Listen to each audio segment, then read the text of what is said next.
Hi, and thanks for joining me today as I show you the making of this painting. I start with a set topic. Today's was tennis match, which is a bit of a challenge since I don't actually watch sports or know anything about tennis.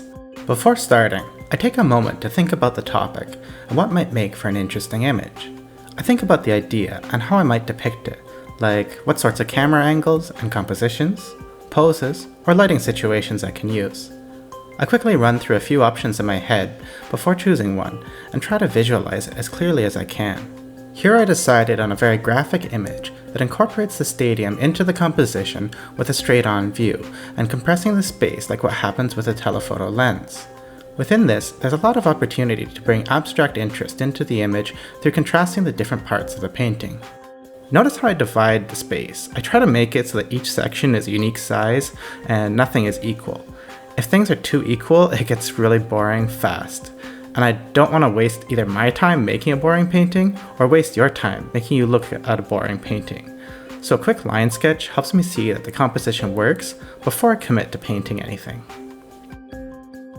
The crowd of people in the stadium is really important in this image, and I want to play off the complexity of the repeating shapes and texture there against the flat simple shapes in the rest of the painting, and the many people in the audience compared to the single tennis player. I could use any number of texture brushes to bring in some visual noise, but I decided to instead turn on some jitters on a rather basic square brush so it gets that vibration of color and value. The other areas I leave completely flat and clean. Initially, I wanted a sliver of sky showing above, but once I see it in the painting, I decide against it. I set up the lighting so the crowd is in shadow and the player in the court is in sunlight, so I can pop out the bright silhouette of the player against the dark values of the stadium. This is something I had visualized before even starting the painting. I'm very aware of when in an image I have light shapes on dark shapes, or vice versa. I quickly block in the shape on a new layer so I can paint on clipping masks.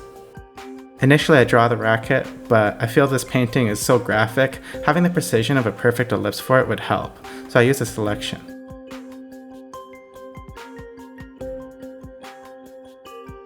I first paint the local colors using a clipping mask. I paint this way all the time as it lets me keep clean shapes.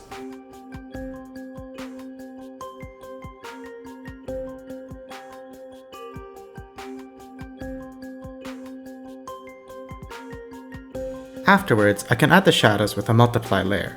In this lighting situation, the sky will make the shadows cool, so I use a blue color. But I find here that the blue shadow on the skin makes him look a bit freakish, so I had to choose a new color for that.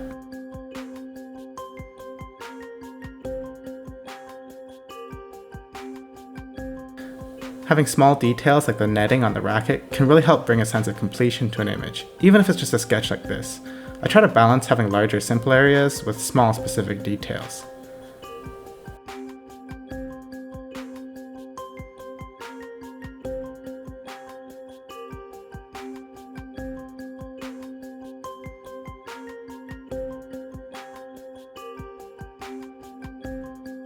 I think it's pretty funny just to put the ball just out of his reach there, so he's in this ridiculous awkward reaching pose and still won't make it, no matter how hard he tries.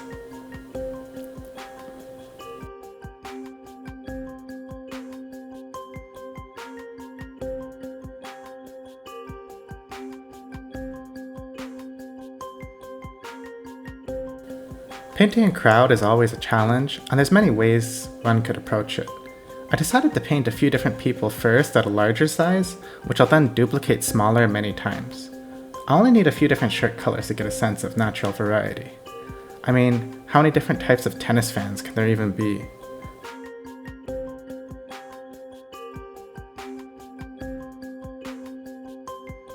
I keep them painted pretty simple since they'll be seen small. Now I can use a cool trick to duplicate them many times with ease. By using the mixer brush, I can sample one of the people I just painted and paint with them as a brush tip, and by increasing the spacing of the brush, I can paint in rows of people at any size I want. I make the people at the top of the crowd a little bit smaller since they're farther away. I feel I got the size of the people wrong, so a little bit of scaling and duplicating fixes that.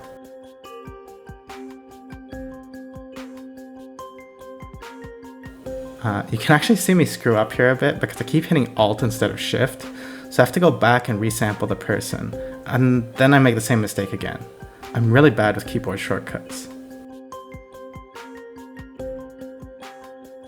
After adding in the people with white shirts, I can see the value I chose for the shirt was a bit too bright since it's meant to be in shadow, so I adjust the whole layer to be a bit darker. This is one of the advantages of keeping things on separate layers. Now it's just a matter of adding in the people with different colored shirts.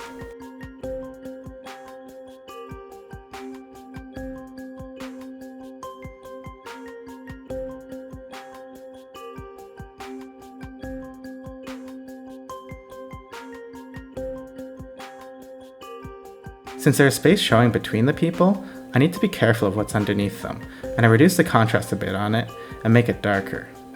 At this point, I had the idea to add in signs or advertisements, but pretty quickly realized they call too much attention and distract from the composition and my initial idea. It's kind of like ads in real life being very annoying. I reduced the contrast until they're almost invisible, and they actually kind of work as like panels on the wall or something.